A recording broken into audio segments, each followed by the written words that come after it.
Is your ex just giving you false hope?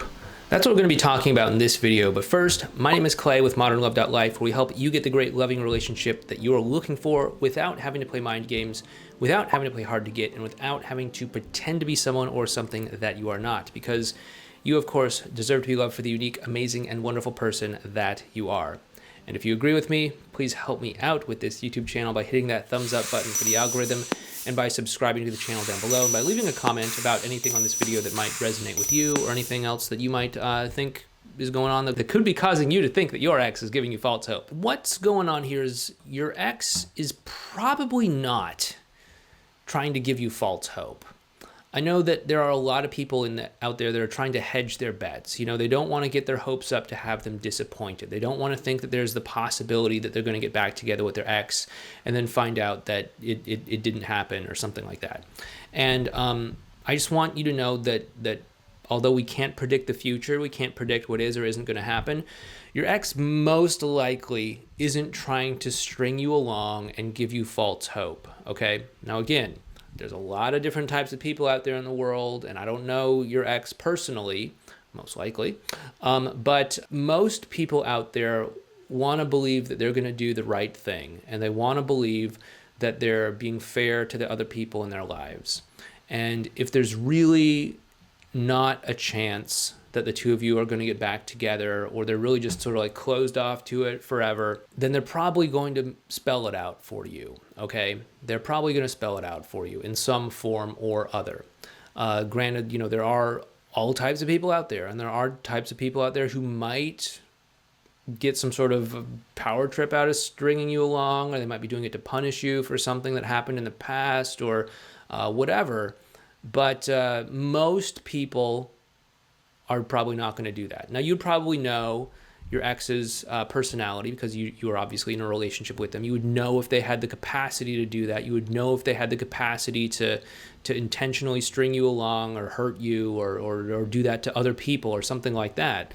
So you can kind of like look into your understanding of them and say, okay, they might have that in them. Okay, if that's the case, then potentially they might be stringing you along. Potentially they might be giving you false hope.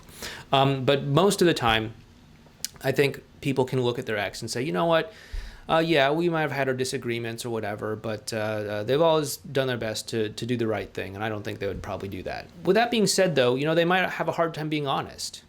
You know, people might want to do the right thing, but they might also have a hard time being honest with other people, especially, you know, if they think that you are strongly attached to the idea of getting back together, or maybe they don't want to hurt you or something like that. They might have an uncomfortable experience telling you like, hey, I just, you know, don't want to get back together. I just don't see it as a possibility. They might just not be able to directly tell that to you, and so they might dance around the subject or something like that. And if that's truly what you think they might be like because they're timid or non-confrontational or whatever, then you know, you might want to just create the context where you can just say, hey, it's totally okay if you say yes or no. It's totally okay if you just give it to me straight. I know it can be tough to do that. I know it can be tough to have difficult conversations, but I want to know honestly where you're at.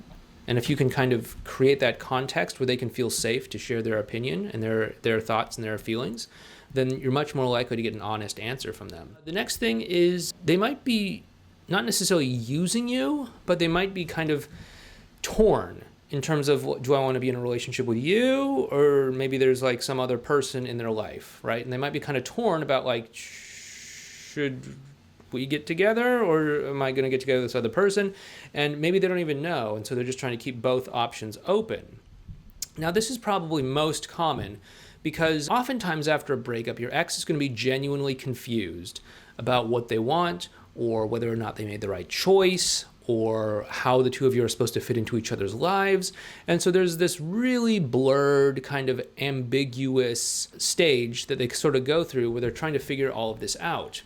And that's not to say that they're stringing you along or giving you false hope, because the truth is they don't even know what they want at this point, most likely. Unless, you know, they have it in them to like manipulate you or hurt you or something like that.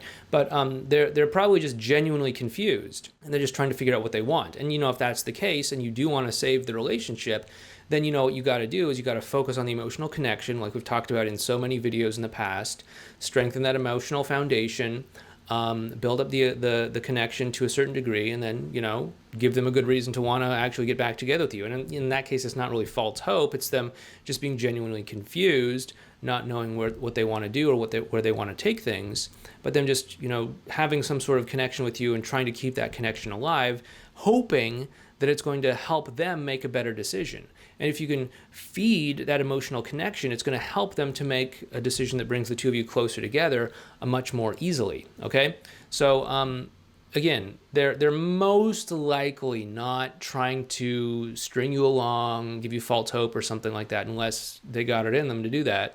But most likely they're just a genuinely decent person who's confused, who doesn't know what they want, who's trying to figure out their own life. I mean, at the end of the day, that's what I think all of us are. We're just trying to figure out our lives. Sure, some people seem like they have it all put together, but there's probably some other aspect of their life that isn't quite where they want it to be. There's a lot of things that I'm trying to figure out in my own life as well too. I mean, we just got our first home a few months ago, and there's all kinds of things we got to figure out. Oh my goodness. I got this weird letter from the treasurer of the county that we live in about property taxes and stuff. And it's like, what? I thought our mortgage company was paying for this. What? So I got to figure all that out. But anyway, and then there's all kinds of business things I have to figure out as well too. Taxes. Oh my goodness. It's tax season. I hate tax season.